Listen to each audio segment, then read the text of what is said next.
All right. Welcome, everybody. Right? They're like, what's going on? We are live. The Loisaida Center. The Nuyorican Poets Cafe is also live, so you are live tonight, y'all. So if you see, we have a screen here on the side, and so I'll give you guys more instructions as we go along. But welcome to Women's Orator Wednesdays, y'all. We are back. We took a break, and we are so grateful to be back and to be celebrating. Can we give it up again for Latin Heritage Month? Woo! We are so excited. We have two. One of them, Michelle, couldn't make it tonight, but we have two amazing youth poets that have been like really advocating for the community, and just I'm a fan, and so we're all about making sure that we equip and highlight the next generation of writers and poets. So we're excited to have Scarlett Gomez and Emily Rose featuring today. And we are also excited to have you. We got a list, y'all. We got a list, right? And I know it's always a closet poet floating around. So I know it's like one or two of you in here. I'm going to find you before the night is up. I'm going to find you before the night is up. But we're going to have fun. I want to start off by thanking the Loisaida Center for having us and for hosting us, as well as the Nuyorican Poets Cafe staff. We got Jasmine holding it down at the door. Give it up for Jasmine. We got Ron holding it down on our tech, right? And my name is Felicia, a.k.a. Rise Felicia, and I'll be your host for the evening. Yes. Not by Felicia, but Rise Felicia. And we're going to have fun. We're going to have fun, y'all. Don't worry about the llamas. I don't even know if that's llamas or not. I don't know what that is. But just we wait for the Nuyorican sign. Right? It's like, I feel like you really get to know people now when you see what's on their computer screen. It used to be the email, right? Like, what's your AOL? What's your email? It would really tell you, who are you really? You know, and you see your friend like, oh, hotmama89@gmail.com. Oh, okay, hot mama. Right? Those laughing know you had a spicy Gmail. She said, not at all. What are you talking about? So we got a full house tonight. I'm excited. We're gonna get through the list. Poets, you know how we do. You got 3 minutes to do your thing. This is an all women's night though. We do let the fellas go, but you gotta go all the way at the end because it's ladies first and it's ladies night. Right? Give it up for the ladies. Give it up for yourselves, right? And Women Orators Wednesdays was curated by La Bruja. Can we give it up one time for La Bruja, who is also the executive director of the Nuyorican Poets Cafe, and really created this event to highlight women's voices. So I'm grateful to be here and to be holding down that spot. And we're going to have some fun. We're going to go ahead and get started, okay? Make sure the audience, make sure we give feedback. You know, it feels good to be poets. It takes a lot of strength to get up here. And it's all levels up here. Folks that have been doing this thing for 10 years and folks that it's their first time. So I just ask that you give some love. And I promise you, all the love that you give out, you give back. Okay? All right. So with that being said, we're going to get started. We're going to give it up one time for Nalia Clark. Did I say it right? Huh? Nalia. Give it up one time for Nalia.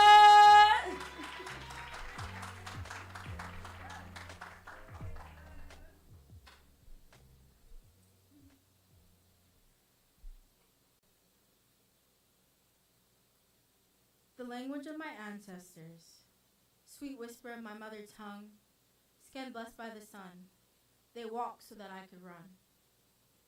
Children of the earth, born of the soil, we were once royal. There were once, blankets of coils covering crowns. There were once black faces all around, imagining what would have happened had we had never been found. Black, bold, beautiful brown, sitting on the block dipped in gold turned vow. Inflation is wild. From the start, we were more than property value. But now none of us could spell mortgage even if we tried to. And when the blame can no longer be traced back to the white man's name, as as if we can't use our tools to get ahead in the game. And please, don't take my words in vain. Because yes, black is beautiful, but we all know black is pain. And it is captured in all the unconventional ways, in all the unconventional frames. Being black means expansive terrain, means seeing all of you in the planet's face, and most of all, black means space. It means to walk into a room never leaving without a trace, and black has no true name, no collective color or shape, all consuming.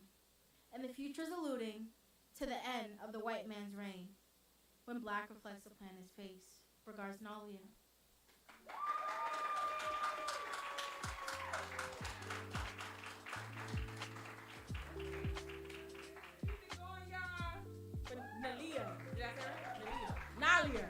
Nalia. Powerful start. Yeah. Is this your first time? Is this your first time? Second time. Second time. Let's go. Come on. All right. We're going to keep it going, y'all. Give it up one time for Angel. Angel!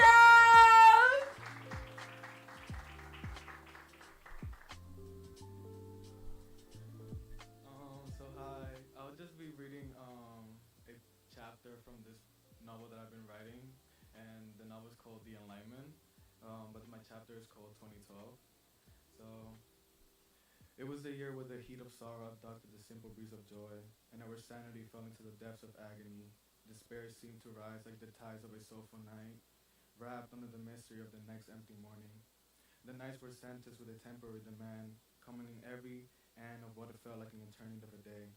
Night in the summer came enveloped by the beauty of light, fading into seductive, vulnerable darkness.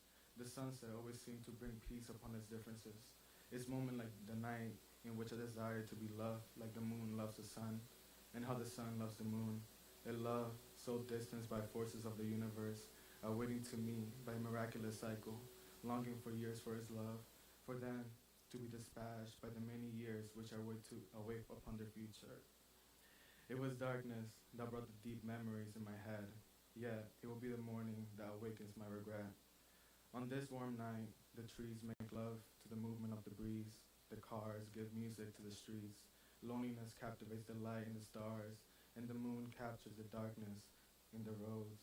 As I walk down the blocks of East Harlem, the night appears to be filled with the spirits of every person under its presence. The crowd builds its heavy rush as if every person gathers in a slow pace in front of my fast walk. Walking faster to the train station, accumulating pressure and getting home. The crowd of people feels like a cornfield, crowded in leaves, crowded in corn, crowded in the space of this growing meal that has never been eaten. The train station looks at my empty shadow that walks in the bright yellow lights of the enlightened streets of commercial stores like KFC, and the anticipation is born in the inside of my head.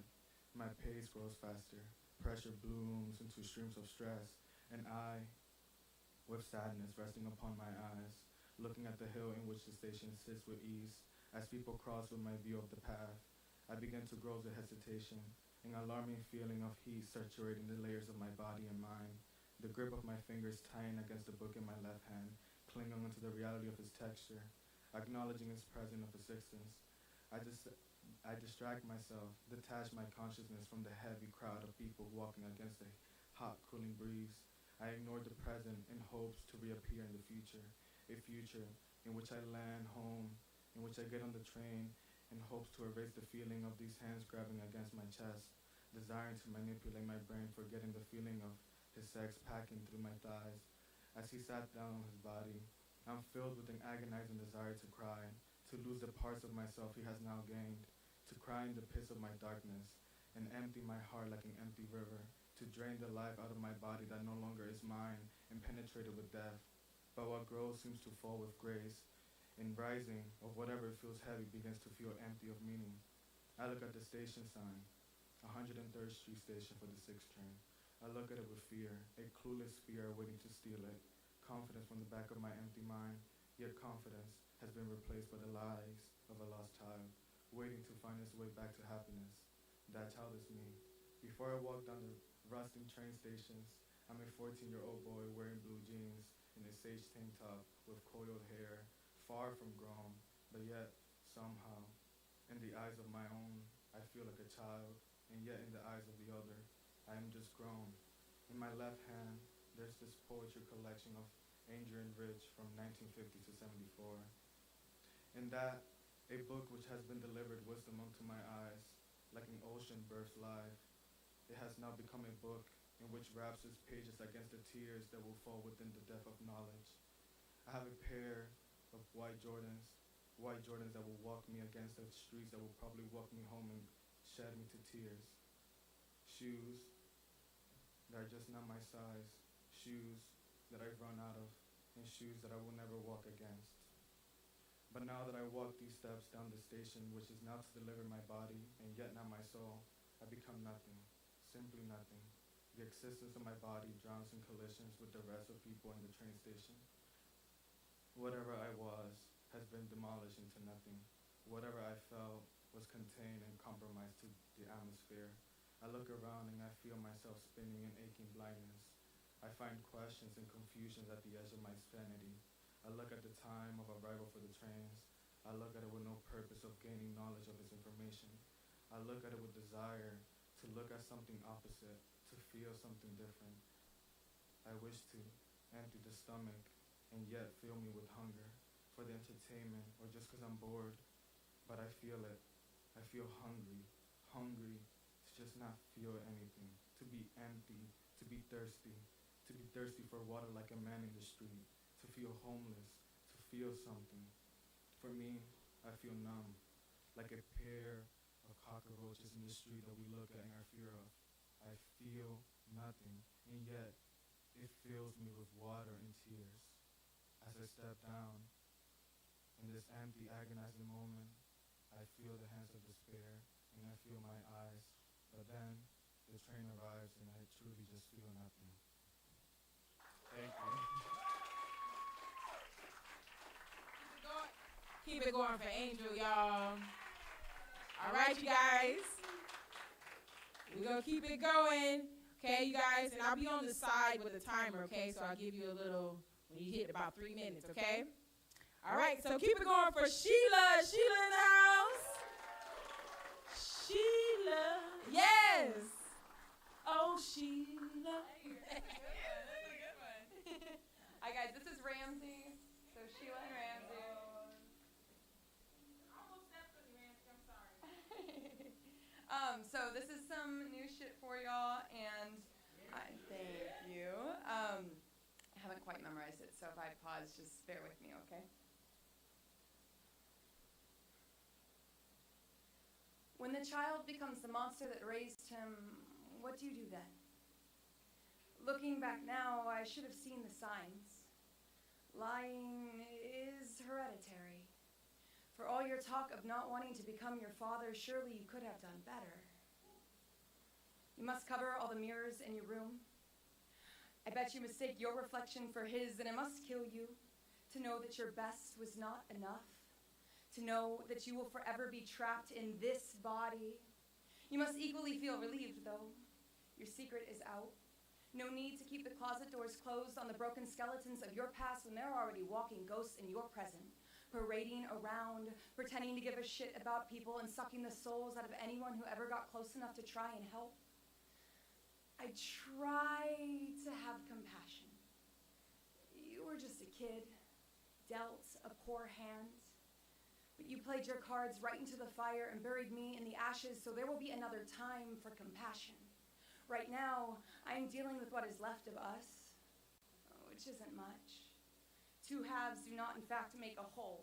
They devour each other alive until only the smallest remains standing. Congratulations, my love. How does it feel to have 2 feet on the ground? It turns out I've been watering the flowers at the gravestone of our love affair with blood from my own veins, and you were content to watch me bleed out. How does it feel to know that the blood that once ran true blue for you is now stained black over every memory? You did not deserve the kindness I gave you, but I would give it to you again, and I'm giving it to you now by writing these words on paper you will never see. I left out your darkest parts because I would never say them out loud. You're welcome. For that final act of generosity, do not expect another. When you lay your head down at night and wrap your arms around the demons you so vehemently tried to smother, I hope they all look like me. I I hope you are consumed with grief at the understanding of my absence in every happy moment that precedes us. And when you can't recall the shape of my face, I hope all you can see is the broken arms at my sides, and you will know that you did this to me. You have ruined every idea of what love is for me. So you might not be your father, but you are some wretched beast in between. Thank you. Thank you.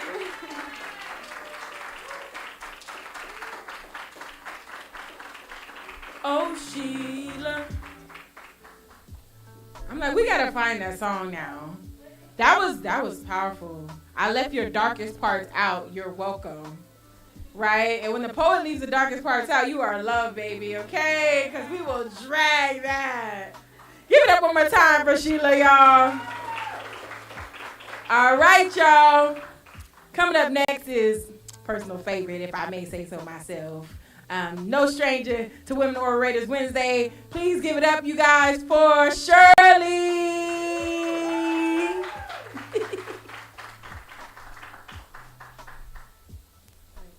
I thought I was at the bottom of the list, but okay. So I write in Spanish. I've been experimenting a little bit with language because sometimes people don't understand. So this time I'm going to read something that I wrote in Spanish in English first, and then I'm going to read it in Spanish. Or maybe I'm going to read it in Spanish first because that comes up first. Okay. Tengo 8 años. Me acuesto en un catre militar, destinado a ser temporal. Pero siempre era mi cama. Una manta rala me cubre, pero no da calor. Miro a través de los huecos en las paredes por donde entra el frío. Veo los demonios fuera de mi ventana, mientras espero a mi madre venir a darme un beso de buenas noches.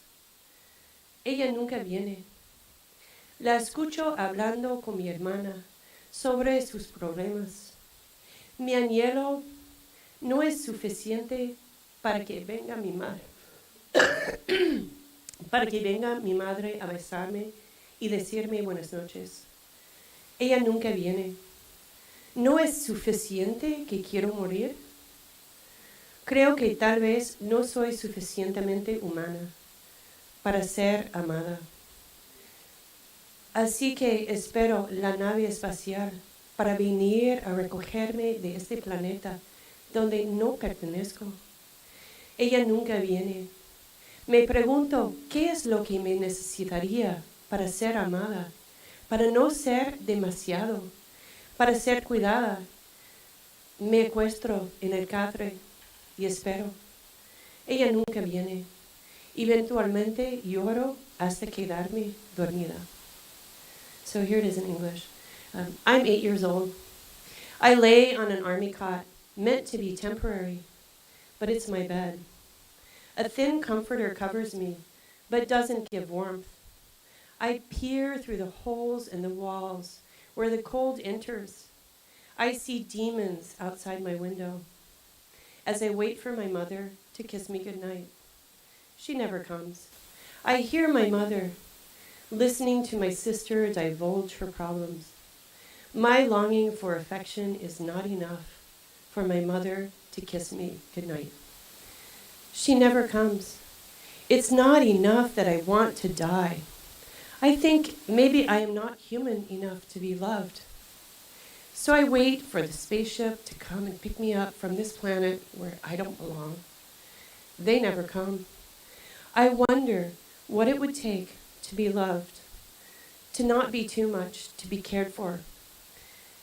I lay on my cot and wait. She never comes. Eventually, I cry myself to sleep.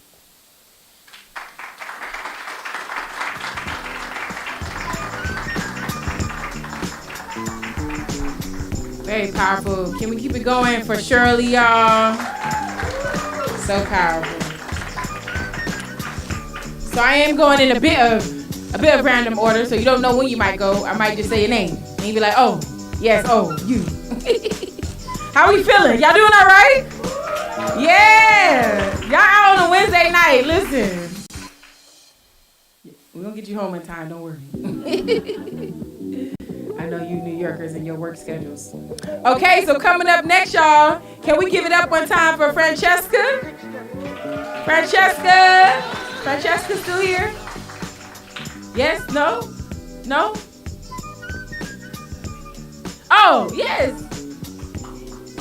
Oh, you signed up on the open mic list. You got a poem?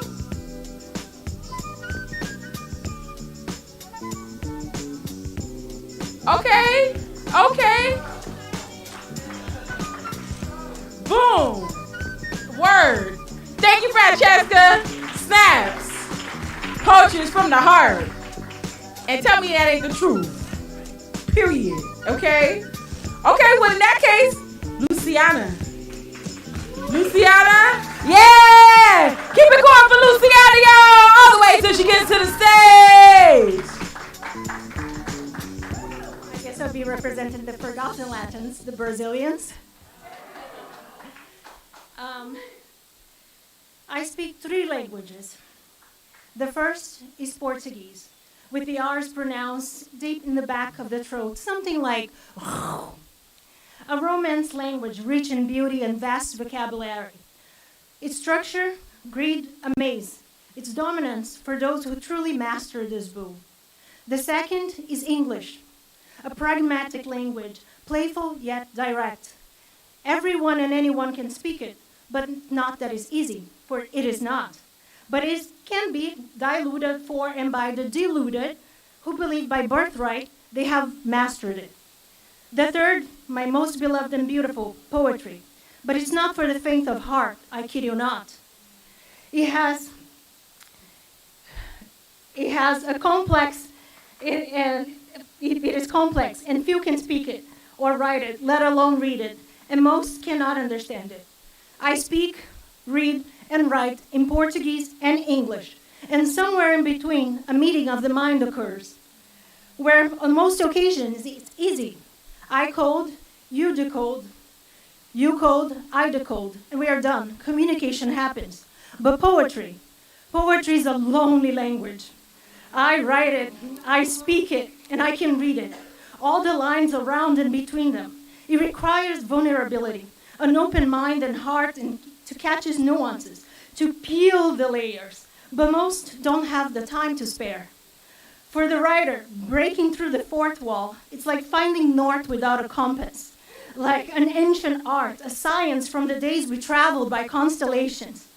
A captain without a ship, providing a map connecting letters like stars.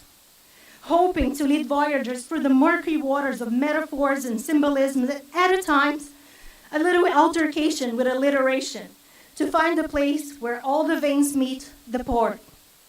To rest assured the message on paper, but not in the bottle, arrived safely. But not everyone can solve the riddle or reach the shore. No, poetry, it is not for the faint of heart. I code, who decodes? Is there anyone out there? Is there? Is there anyone out there?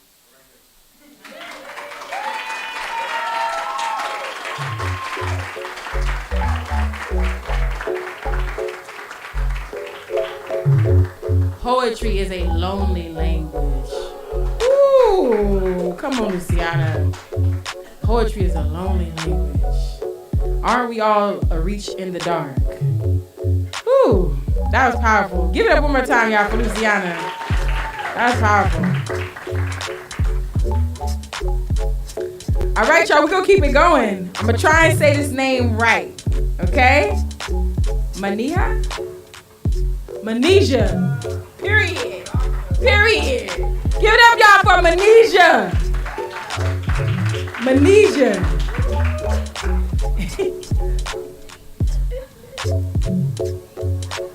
Peace, everybody. All right. Okay. Usually, I feel like I love you. The rest of the time, I'm experiencing you in the present, capturing moments that I'll replay in my heart later. Remembering the flutters you trigger as you change my chemistry with a glance and alchemize eternity in my soul. That's how the time goes. Repainting up close moments of us sitting sweetly in the peace of each other. We do our best to be our best, and it shows. It's in the way we heal together.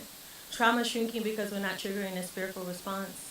We gently build each other, valuing every breath, echoing softness and sanctity, offering bits of forever in monumental ways. Thoughtful gestures colored with I don't have tos, but I want tos.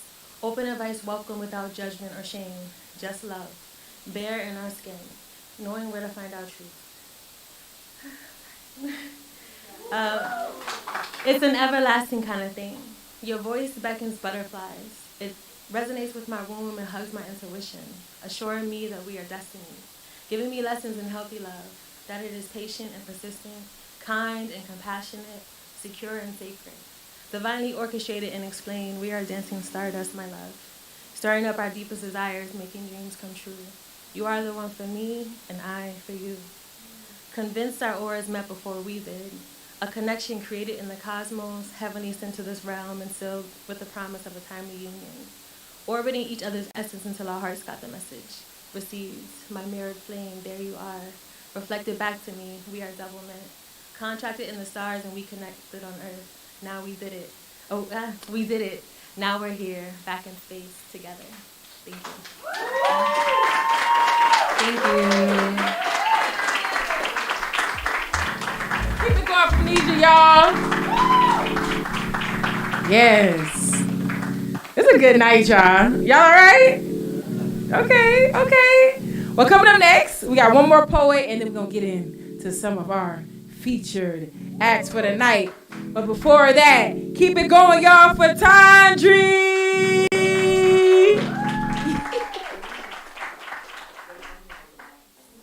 Yeah. So make sure you guys stay close to the mic so that we can hear you. Hi, everyone. This is going to be short and sweet. Okay. I've been looking for love. I hope it finds me.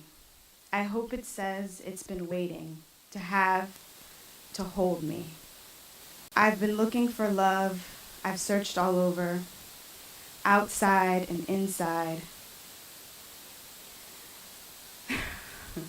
I've been searching for forever, on a plane to Neverland, chasing sunsets all the way to heaven, hoping that the fields are free of debris and that living water always flows within me.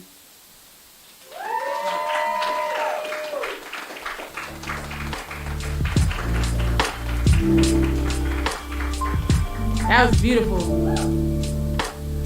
I was trying to read the sign language. I hate where I came. I'm in the light. Y'all in the dark back there. I'm in the light.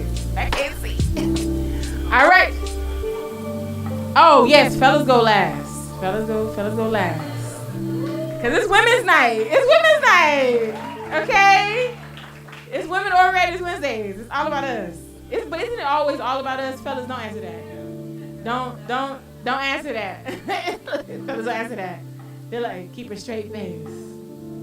What was your face saying? I don't want to get nobody in trouble. Okay, you guys, so I'm so excited. We're about to get into our first featured act, you guys. I'm going to read the bio. Scarlett Gomez is a queer Dominican Bronx-based poet, writer, design maker, and founder of Poetry House. She is the recipient of the Esther Unger Poetry Prize and has had several short stories and poems published in literary journals such as Philadelphia Stories, the A3 Review, and Writers HQ. You can find out more about her work, scarlettgomez.com and at Loose Tooth Poetry. But y'all, give it a warm welcome to our first feature of the night. One of the youth voices of tomorrow, Scarlett Gomez!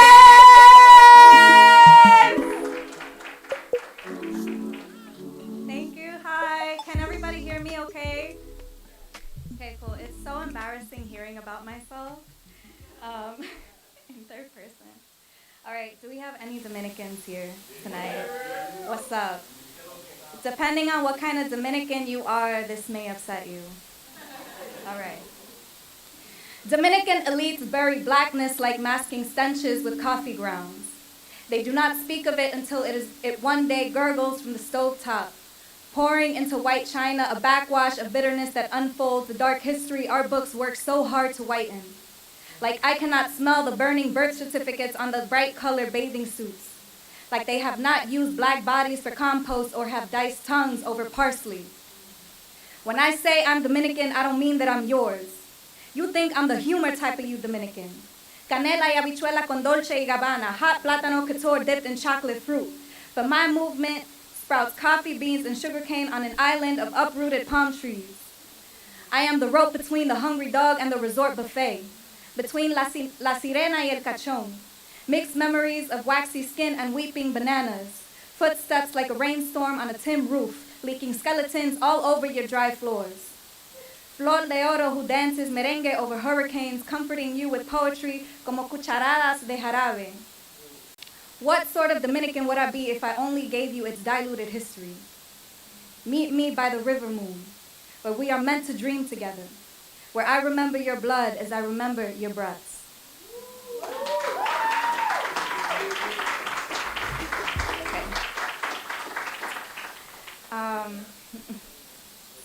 This next one is called The Gay Immigrant Girls.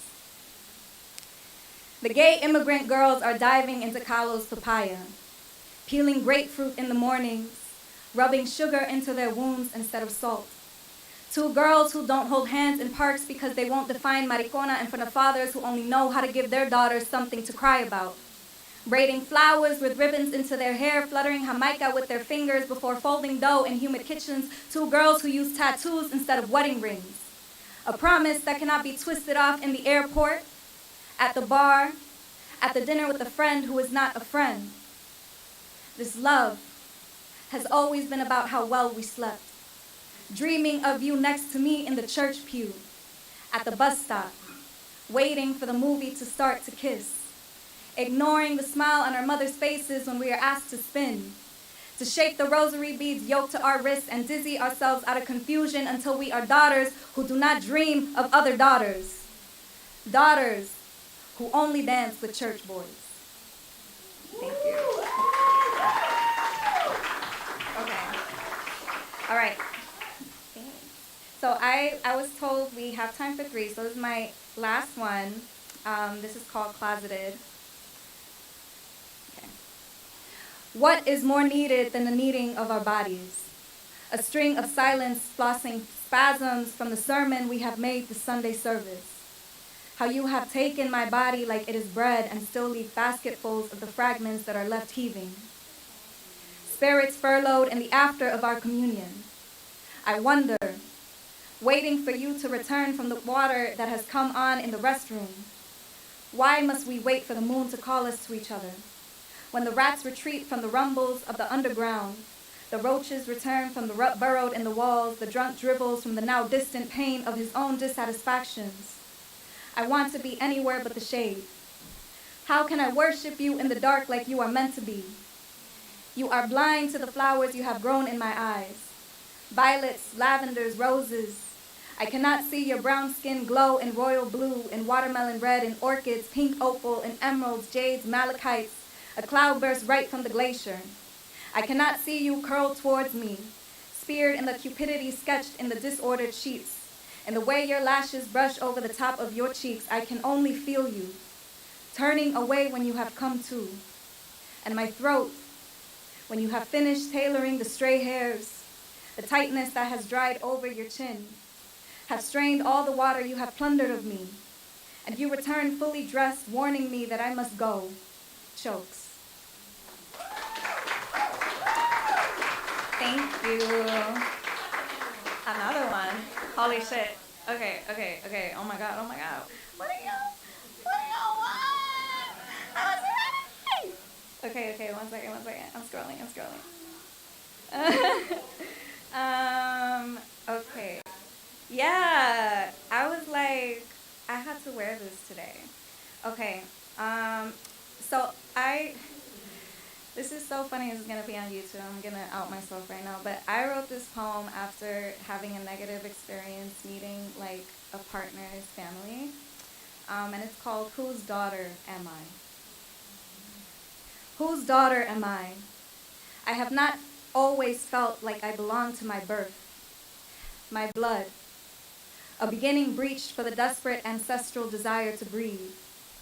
The skin suit settled strange on me, and has for too many birthdays. Had the world one day met without me and decided that I could not be worthy of bettering for, there had been no one who did not coerce a fight from me. So I had prepared myself for the beer-soaked breath, for the sour diesel smog, to smother the things we do not have the stomach to say sober. In the final breaths of our booming voices, I still could not win. I am not beautiful enough. I am not calm enough. I am not understanding enough. I am not smart enough. I am not worthy enough. So I ask again, when you had walked into what I have built in all the time you did not have for me, and you saw the warmth I had waxed on the walls to welcome you with, the photos I hung so you can imagine the laughter of our stories, and you kept silent when your son says he does not wish to have a child like the ones who have made the home you have been invited into. Whose daughter am I? Clearly, I am not enough to be yours. Thank you.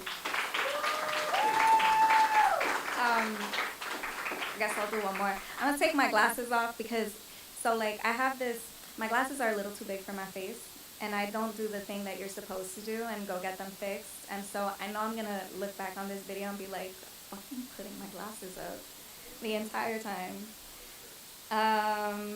Okay. Yeah. All right. I guess this could be the last one. All right. This is called What Is Left. Papa holds the headless hen by her feet.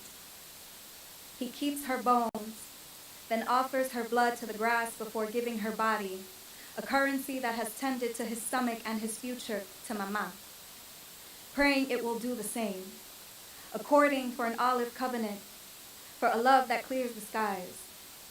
Though the bird's weight chews on the soft pad of her palm, dead and robbed of its own grief, Mama has been taught by her mother to fix the hen into caldo criollo, a remedy that connects me to a place I do not visit. The smell of this soup over the stove sews pockets of homes from threads of smoke. It had been in those moments I remembered the heat of a house that had not been finished, how rough its unsanded walls felt on my fingers, how my imagination scurried furnishings from the dust-coated, the printed maze on each tip. The excitement of a place that would be ours even if you are not here. And you are not. One morning, I heard my mother filling her cup with tears. Papa was dying in another country and we could not go. There is no offering we can make to say goodbye. Hands do not pay for cancer. Hands cannot transform tumors into antidotes. The plight of poverty means we can only offer prayers, that God would impart some favor, and instead of seeing you in a dream, I might see you alive, but my plight is not God's. Mama lives alone now. My mother rides the bus to Mott Haven on weekends to feed her. Pollo guisado, locrio, spaghetti, arroz, habichuelas, guandules, berenjena. She is still disappearing, eyes closed on a rocking chair facing a fan and surrounded by plants. I search for her in stories she won't share with me. A note of sounds only she has heard and will not decipher. I ask her if she wants to go back, to be with his body, in the house he had made for her. She shrugs, reveals her palm to show only where the lines stop. There is my answer, and there is my mother with a bowl of caldo. Thank you.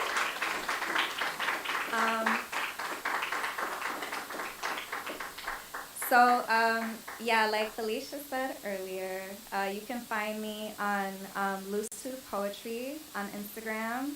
The Loose is Loose, and then Tooth Poetry. And I am trying to find a new space to host open mics. I host in the Bronx. Like, if anyone's from the Bronx, please, let's show up. And I also do zines, so I like to publish people from uptown. So if anyone is looking to be part of like a really cool project, we already have one that's published, and the second theme is on spirits. The deadline is October, what? 10th or 15th. It's coming up. So please follow, please submit, please be part of this really cool thing. I want to really highlight Bronx poets, Bronx writers in general, artists. And yeah, I'll be back there. Nice seeing you. Thank you. Bye.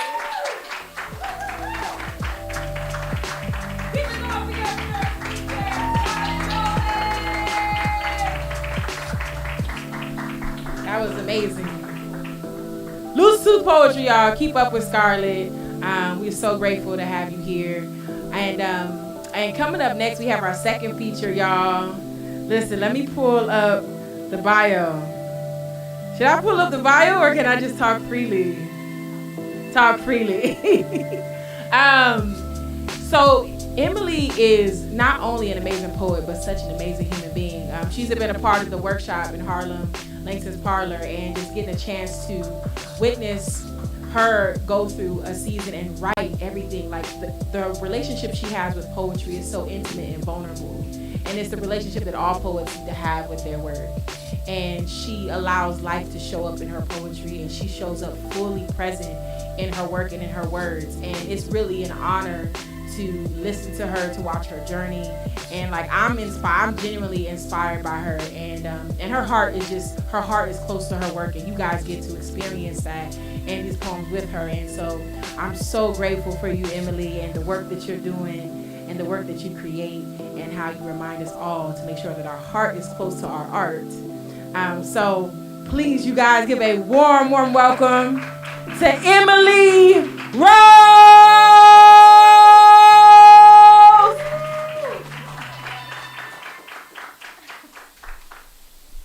Hi, everybody. Can you hear me? Yeah? Okay. Hello. Wow, Felicia's she's gonna make me cry before I come up. Thank you all for being here. I performed first for the Nuyo at a Women Orators, so it just was like, it was a coming to like, wow, I'm here moment to be asked to feature on this night. And I was moving my apartment, so I was almost like, nah, but here we are, yes! And I'm gonna start off with some new shit. Thank you. You see me smile, and you know it's warm. My hope lilts to the positive sides and makes convoluted spins on how it could be worse, but it isn't. It drips from my mouth and my pores, my jokes roll off my eyes and expressions. My perceived joy radiates through the whole room. My light shines upon you all to reveal the best version of you. No one sees you as more capable than me. I know all your dreams are already yours. Looking inwardly, the light is never flattering. I feel approachable in ways I don't want to be, and unapproachable in ways I wish I was. I realize that to love me is to love the grief. My self-love makes me feel trapped, and as I hear the door snap shut, I see my reflection, and I'm face to face with the warden, the villain, and the victim. Facing off in a Spider-Man pointed finger cycles of self-sabotage. How can I create what I feel I have no control of? I'm simultaneously trapped inside the box while one pokes holes and the other takes turn between plugging them up or pouring in the water. Drown in my responsibility, needing everything to be perfect. Do you know how frustrating it is to be fine enough that no one thinks you need help? I'm the first to hang myself with the extra rope I was given, which is to say, some people should have worried about me instead of relying on my ability to float. Always too tense for that and treading, and I'm getting tired. Just because I play nice with others doesn't mean I'm fine. I've just never had an issue with thinking of others as radiant and divine, and I reflect all the shadows and darkness back inside.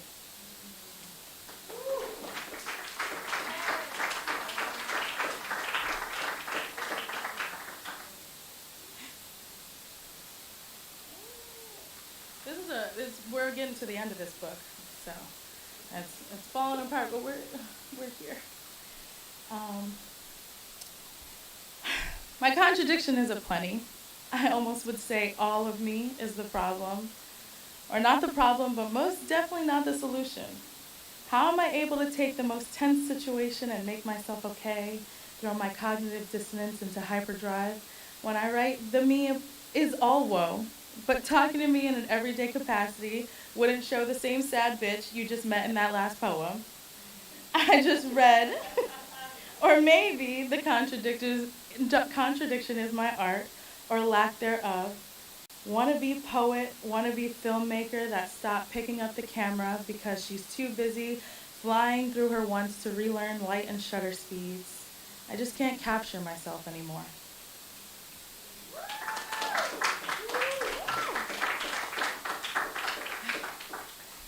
So this one is inspired by when we are at Langston's Parlor, we have these moments where people just say things and it's like, oh, that's a fucking poem, like in itself. And Divine Styles, who's also a book dealer in Harlem, he's so dope. One time I was just like talking to him like in front of his pop-up shop, and I started to say something about the city, and he was like, write that poem, just write that poem. And I really love that sentiment. So I started it, but I definitely have more to add. The poem I want to write ends with the means changing everything in NYC. Already so beautiful and sweetly concrete. Now can you imagine for a second that it would all be covered by green? Every building, bus, and bridge, and even street lamp covered in flowers or greenery. All the rooftop gardens traveling the city, making things more jungle than concrete. We can swing from vines to take in every Harlem mural from a different view, like a hipster Tarzan. The amount of rain we would get to keep those plants watered, and anyone could grab the greens they need for their next meal. I want the city to be well fed, and even more to just breathe. Thank you.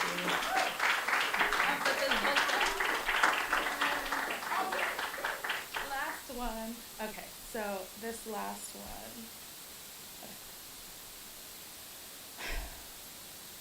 Some only had 7 seconds before they got dangerous, or 7 seconds to try and predict what might happen. 7 seconds to decide trick or pig, known or unknown danger, only 7 seconds to get in their last car. This poem is for all who walk the stroll. And I'm not talking the Divine Nine, though I guarantee they were divine in my mind. Another level of true royalty queens. They didn't step, but they knew how to stomp that ballroom and walk that walk and work like that 9 to 5 you don't dread because you knew when they arrived. And honey, I'm talking the stroll of 14th Street. The same people who lived it can walk the identical path of cross streets and feel homesick for a place they are standing in is a sign enough to know that this place looks worlds different than it did then. It was not called the High Line, although they got high off lines and in all other ways before gentrification shook its decrepit fist at the presence, uproot and displace the community of queers that was there before Samantha from Sex and the City moved in to have sex that no one seemed to be quite as concerned about. The meatpacking district now empty of the other kinds of meat people brought packing. I'm also talking the undercover pigs that seem to play along so well and take interactions way further than necessary, while they played the trick of making a trick of themselves, trying to trick themselves into thinking the only one they tricked, was the queen they arrested, and not their own sexuality. The raids of self-hate can never deny this block had house. I'm talking music.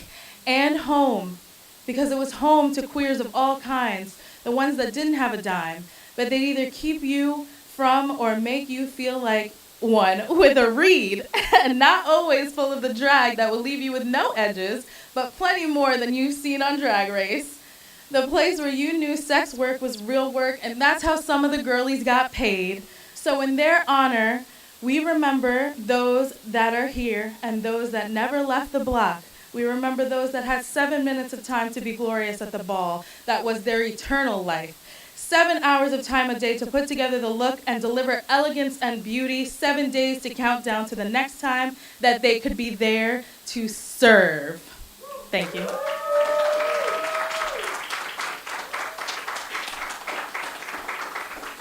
Thank you so much. So my name is Emily, and you can definitely find me every Saturday at Langston's Parlor, hosted by Felicia. It's run in Langston Hughes' home. It's on Saturdays from 2 to 4, and it is one of the most illuminating and safe spaces to write and really connect in a way to your work that I just have adored. And most of my pieces have come from writing in that space. I also work for the Nuyorican, so I be around the Nuyorican spaces. But thank you so much. Thank you again. I guess, my Instagram, you can find me at Amethyst Rose. It's like amethyst, but it's EMITHYST Rose. Thank you.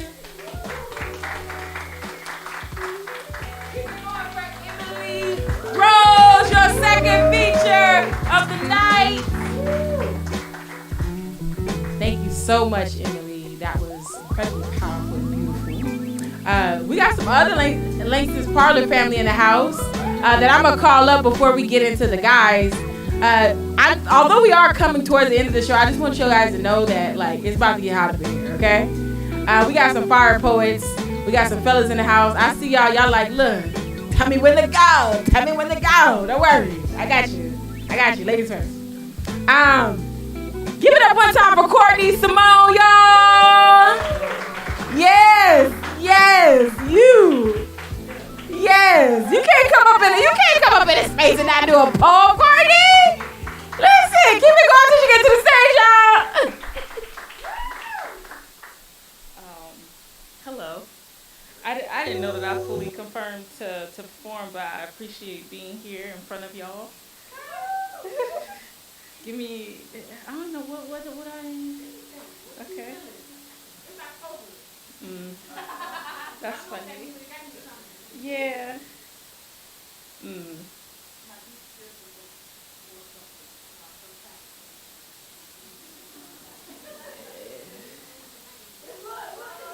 Ooh.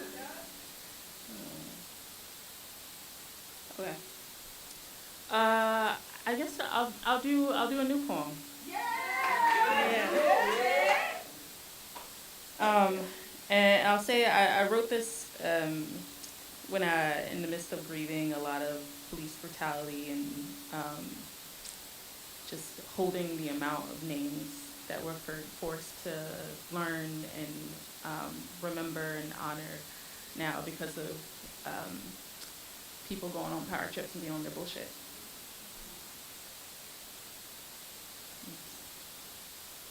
Now, what do we do with this name? How do we stop the rot in this ground? Do we let it burn fire on top of these buildings again? Demand revelation of these pigs again? Consider another body blackened in sacrifice again? Let it rest in silent moment, this name, and hashtag, let it untie our tongues and sound in these street screams again. Do we march and let it permanent mark on all of these cardboard signs again? Do we pray for a God who listens this time, who shows bad deeds get more than a desk job and a slap on the wrist again? No, you do not have to be black to recognize the pattern. No, you do not have to watch the video to know who pulled the trigger. You know who pulled the trigger. Tell me, who looks at a lamb and calls its wool a weapon, who asks for your hands only to make your body martyr, who picture perfects a crime scene and cries innocent at a judge's feet. You know how it's just like a pig to make a mess and lie in it. You know how hard it is to rebuke the devil when it wears a uniform on your doorstep. These bodies were not made to be struck by so many bullets, so we know when brown bleeds, when it should still be breathing. Do you know how hard it is to pray for peace when the police decides your fate as soon as they see your face? Do you know how godly you have to be to call on Jesus instead of revenge when death already powders a barrel? These bodies were not made to be treated like just bodies. These tongues were not made just to bury so much of our black. This melanin was not made to be a casket of names. You do not have to be black to understand. to see the mess that the system has made, to remember the names, and move. Do something.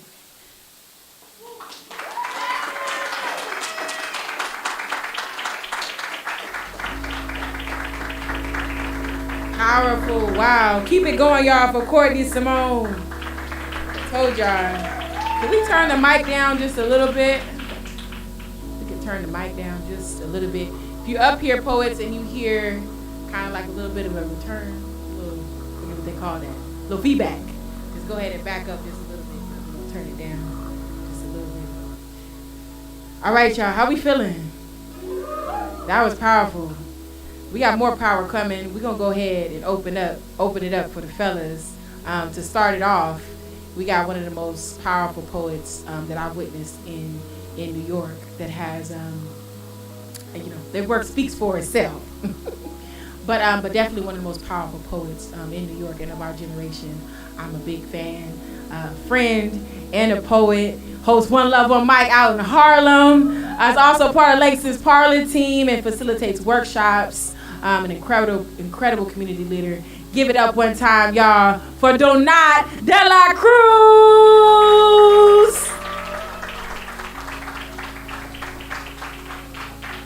Keep it going till they get to the stage.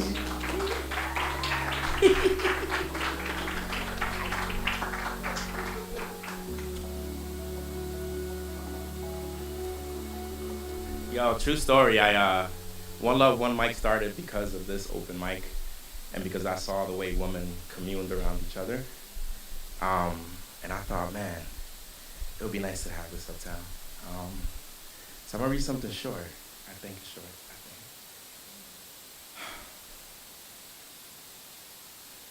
I've been wondering, were we the only bodies that learned to feast on flesh till we got to the bone? And how ravenous must love become before something grows? You see, I've only known sacrifice from the lips of broken things. Everything that had survived love had come and gone. And so my lips only know how to speak of you in measurements of distance, in portions. But how short-traveled become the prayers between God and I when I let the spaces in between my fingers reclaim what holds me. The darkness knows its purpose. Do not be fooled by the abyss. It is I that reaches as far and as deep as you allow. And so I saw how the light and shadow rejoiced upon your shape before the fire grew. Exhausted. Tell me, who fans a flame to only claim the ashes? To what end? Is not everything we know built from dust? Have we not all been pulled together from things broken and repurposed? Can we claim to be anything other than an amalgamation of time and prayer? A collision of songs fading into something as simple as distance. Call us stars, galaxies, anything but human. You see, I've long learned that longing is what the memory of love abandoned. So I caution he who feeds on the shadow of once upon a time true intentions and barren fields to harvest roots from spine and ligaments, peeling away at carnage, unripe and seedless, and dare call it fruit. Bitter be the things that leave us hungry. And too far and long ago remain the things undone and lonely. Is this not why the tree learned to let love leave the way it was born? Yet and still, God made these human things to synchronize, to fit. Because even in darkness, what need be sight to dwell where the spirit moves? So yes, beloved, I've only come to only find you in my prayers. Holy parchment and broken rib, you are not mistaken in knowing that our lips have gone to places that the cosmos watched us create. Now look at what we dared abandon. Thank you, guys. One love. Love you, Felicia. Donat de la Cruz. Find him on Instagram at One Love Hustle. Told y'all the night wasn't over. Sior? Mike said, wait, hold on now. Wait now. Mike like, wait a minute. Richard or Sior? Sior? Sior in the house? All right, give it up for Sior!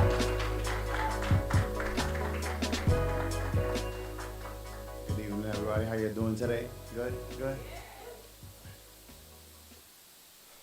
The name of this piece is I Am. It's about me. And basically, I wrote it because I was just thinking one day about how we all just have different stories. And they're very complex, but at the same time, we're all very simple. So I wrote this about me, but I hope that you guys can relate to the concepts.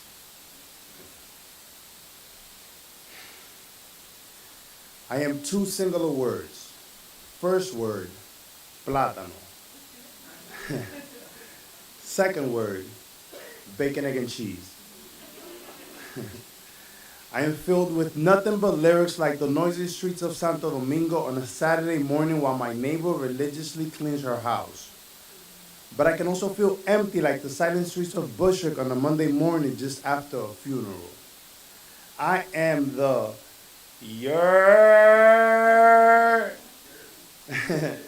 of my niggas from Brooklyn that I went to school with.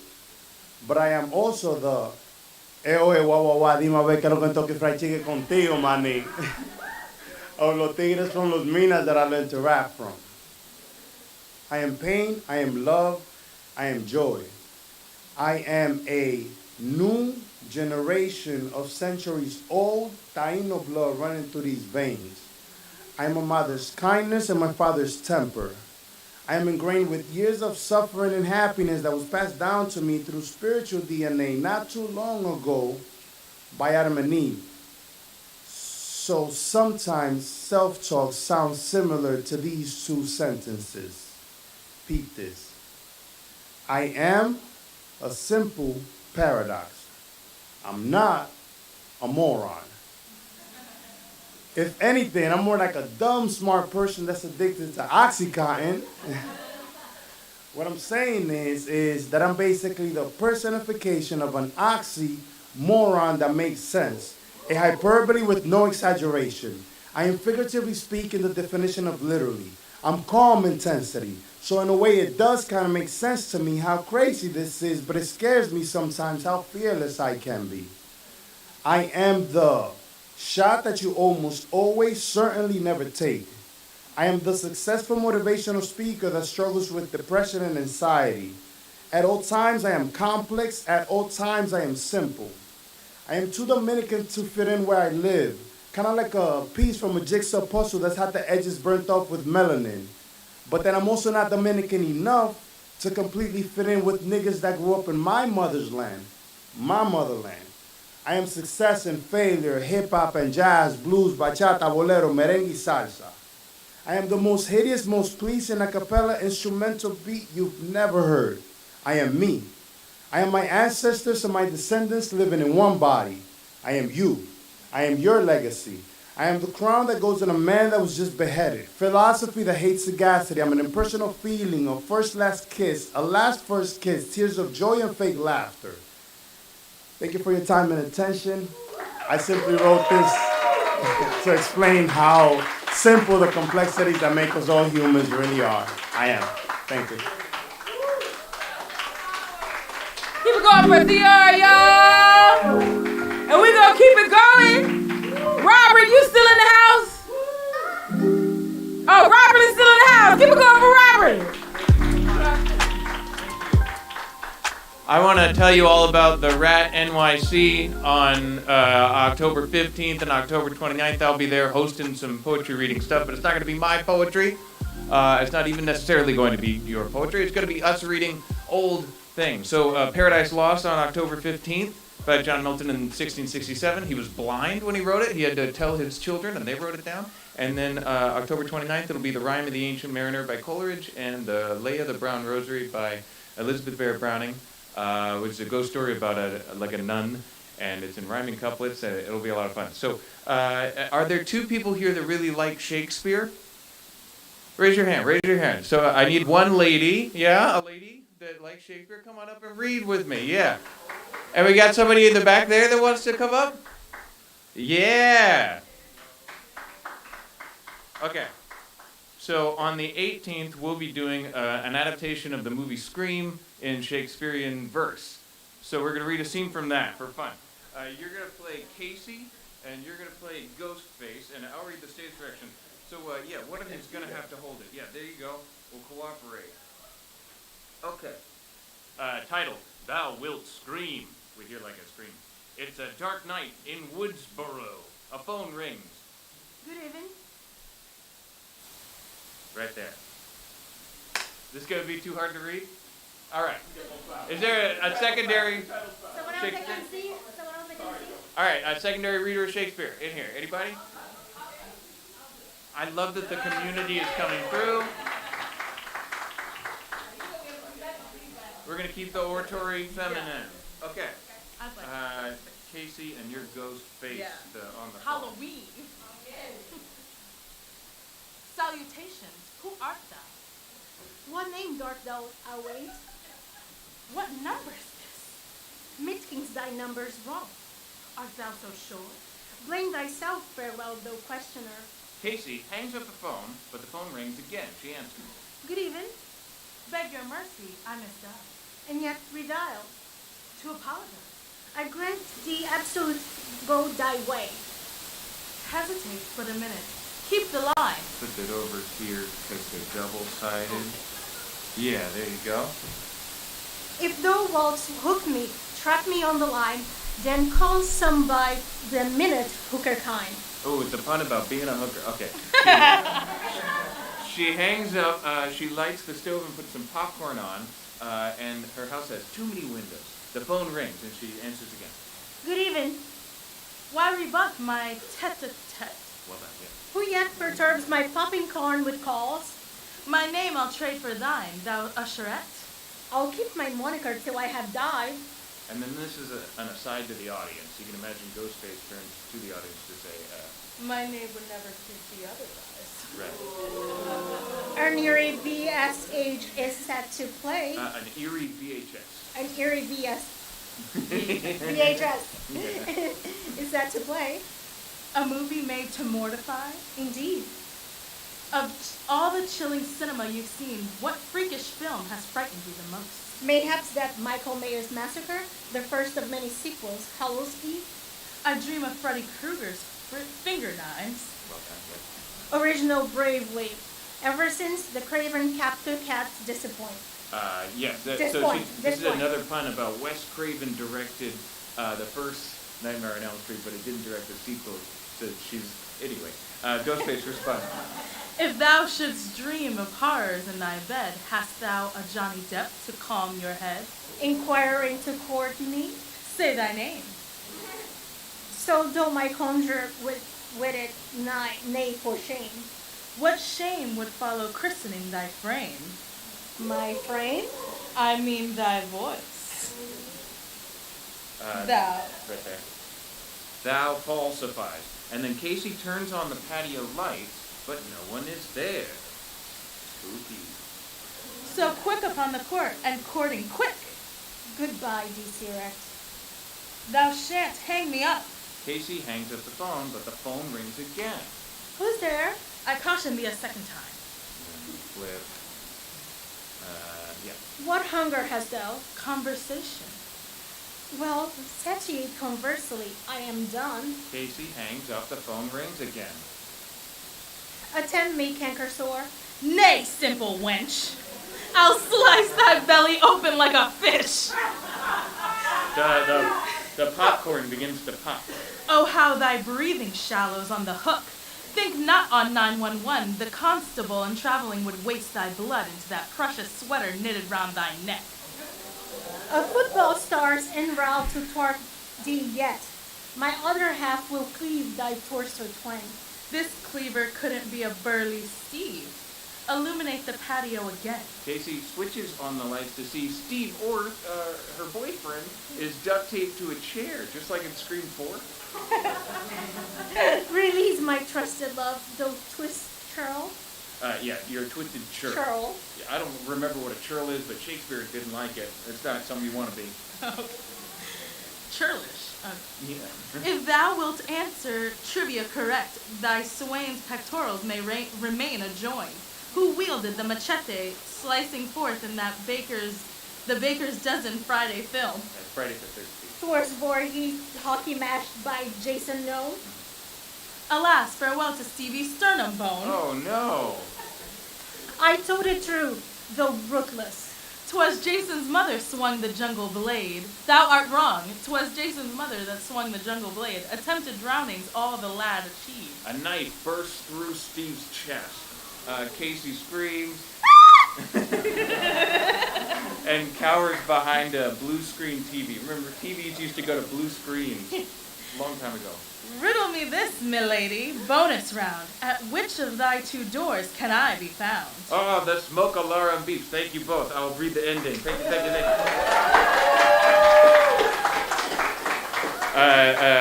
So now I have the ghost of Maureen Prescott, Sydney's mother, who has been murdered before the plot begins. She gives a monologue to say, through popcorn smoke she flees a hunting knife. The peanut-eyed monstrosity prevails. In motion slowed with terror she is pierced. Her parents drive up talking of the lawn, her larynx crushed. They cannot hear her cries. She pulls the mask, and blackness lies beneath. She phones the house. They listen to her breath. He drags her, disembowels her by the swing. She's hung up in a tree by Father Death.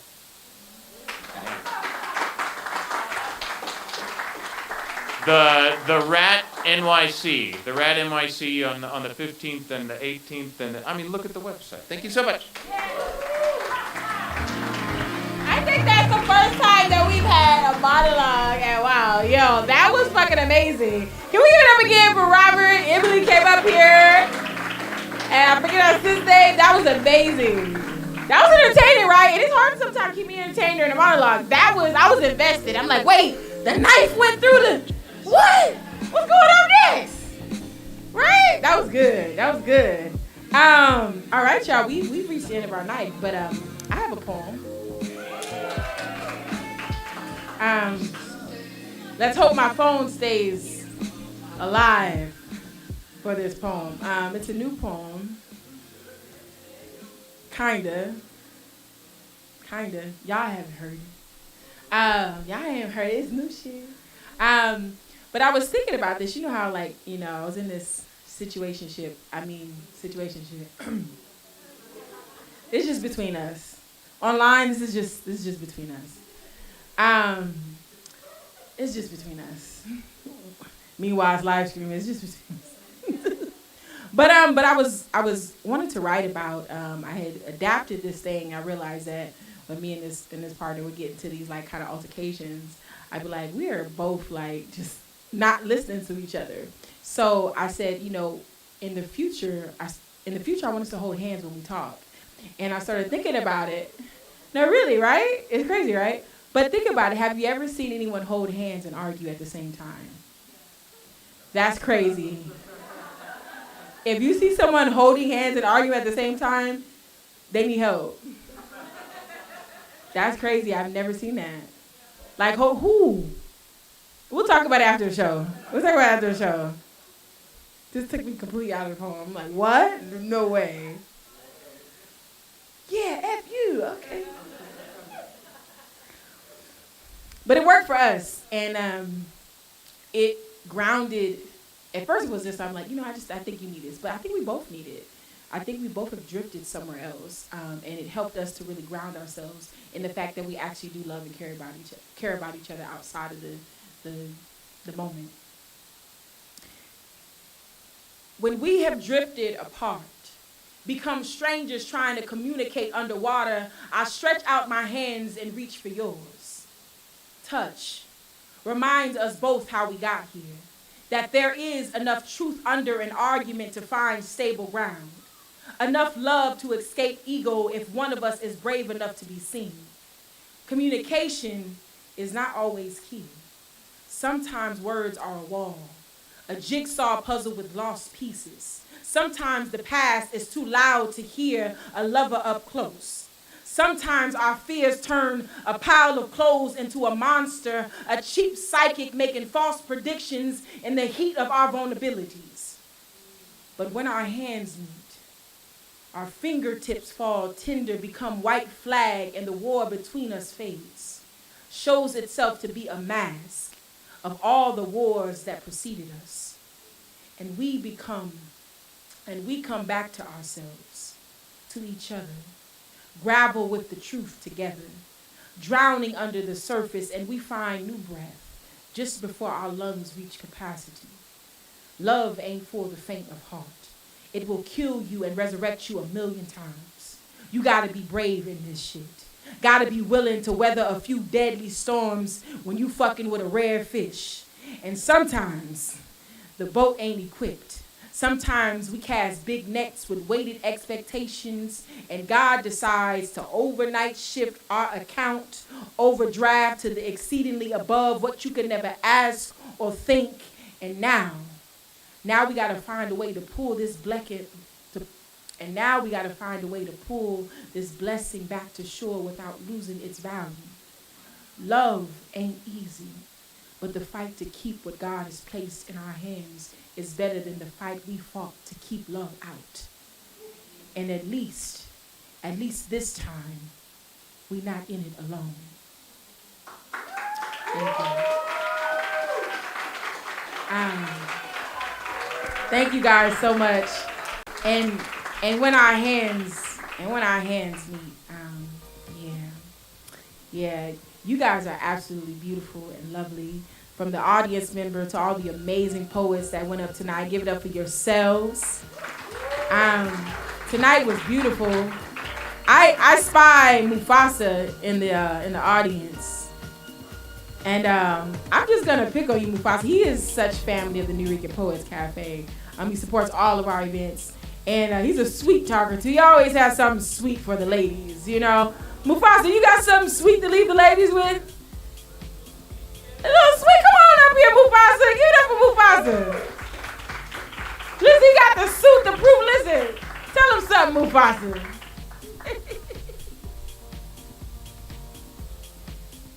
Y'all can hear me, right? All right, how y'all doing tonight?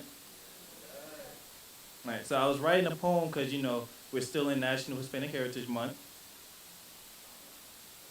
And I'm going to read for y'all what I wrote so far. It's called Growing Up Near Spanish Harlem. Growing up near Spanish Harlem, where jazz and merengue dance a serenade of sound with the sky as its dance floor.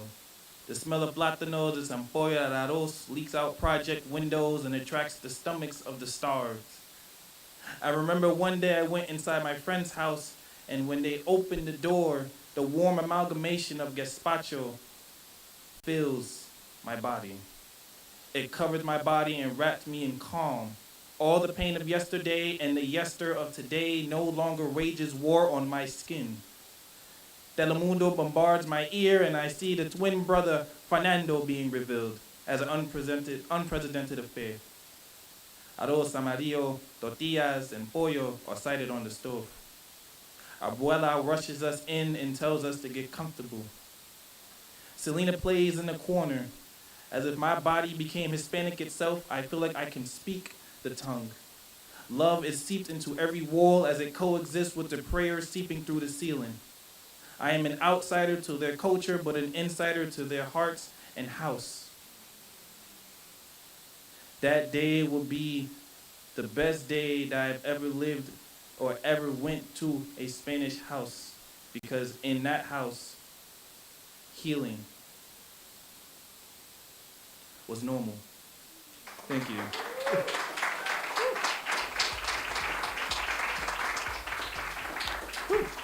All right, if you want to find me, my name is Mufasa Peterson, Petersen, and my sign-off is to embrace the broken pieces of you with bloodied hands and eyes full of tears, because stained glass and mosaics looks wonderful when it is kissed by the sunlight, thus becoming art. Thank you.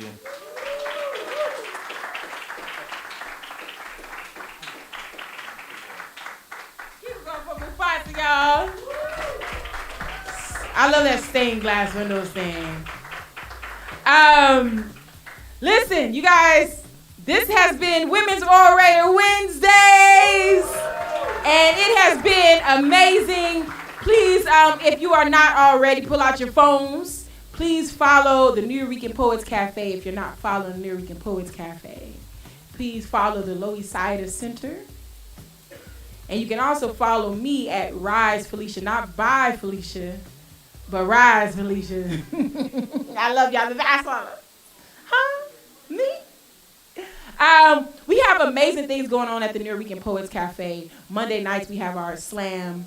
That is really an amazing space. And if you want to hear like good poetry, quality poetry, like you definitely want to step through anything going on at the Nuyorican Poets Cafe, especially our Monday night slams.